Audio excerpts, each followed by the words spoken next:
Hi,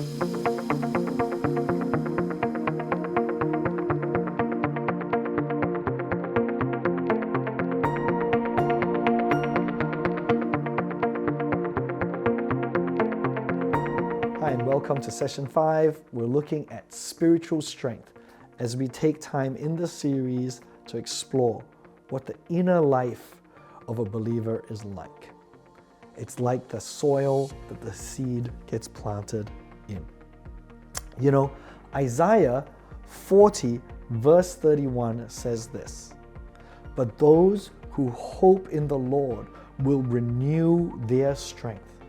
They will soar on wings like eagles. They will run and not grow weary. They will walk and not be faint." Today, we want to take a look at how we develop spiritual strength, the kind of inner culture of spiritual strength. I want to read to you a story actually from a book that I found so inspiring. It's about a U.S. Air Force pilot called Howard Rutledge.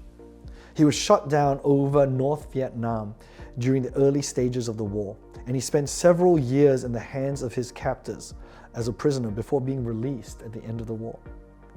In his book called "In the Presence of Mine Enemies," he reflects on the inner resources or lack of resources from which he drew in those arduous days when life was so intolerable, captured as a prisoner.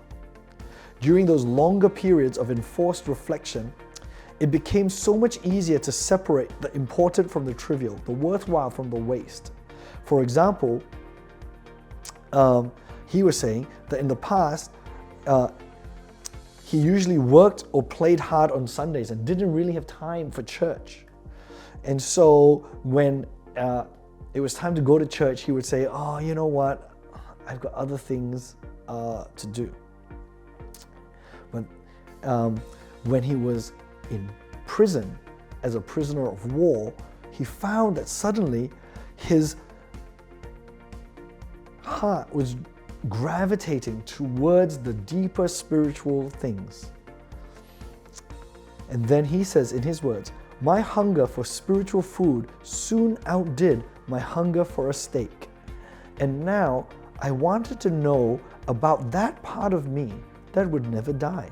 Now, in prison, I wanted to talk about God and Christ and His church."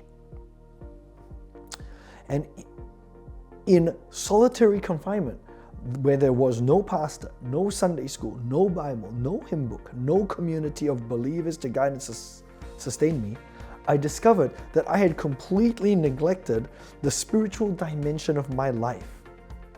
And it took prison to show me how empty my life was without God, according to his words.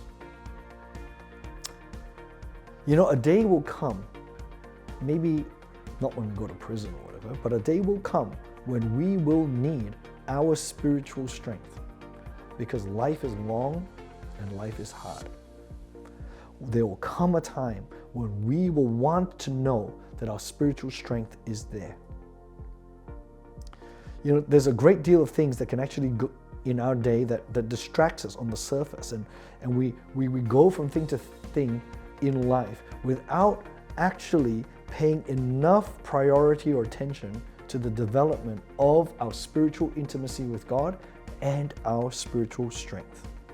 And so I want to make a case for actually transforming our inner soul, our inner life, to be one where we are cultivating spiritual strength with God. What does a strong spiritual inner life give you?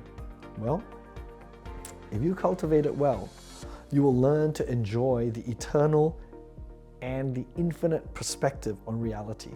You'll get a sense of the things that are everlasting, and it'll put in context your day-to-day troubles. If you do your spiritual life well, you will get a vital, life-giving friendship with Jesus Christ. If you do your spiritual life well, you'll get that steadying hand that comes from accountability to God. You'll be very concerned about what God thinks and how God views your decisions and actions through the day. You'll also, if you develop your spiritual life, get a deep sense of the greatness of God. And this greatness of God then allows us to then have a view of ourselves where as this great God who He's made us as His sons and daughters. We're made in His image. He gave His Son for us. And so now if we view God as great and us in relationship with Him, then it elevates us. And then we view ourselves as special, specially loved by God, specially created by God. And then we view our purpose as special and having a mission and a purpose here on earth. And all of these will actually combine together so that in moments of crisis, when we feel that our self-worth is down, when things in life are not going well for us, when our support systems are gone, we will then be able to draw on this spiritual strength and grow. Did you know in a mountain climber's rope, the support that they need if they fall down, right? That the innermost strands of a mountain climber's rope is actually the strongest part, not the outer parts. And in a sense, that should be our lives. E. Stanley Jones says that I need no outer props to hold up my faith, for it is my faith that holds me. I wish we could all grow to say that about our faith. That it is not the Sunday school or the worship or the fact that friends come to church or the food's very good at church that props up your faith. Rather, that it is your faith itself that props up every other aspect of your life.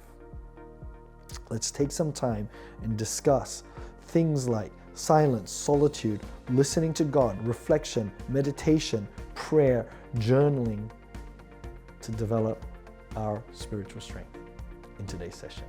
God bless.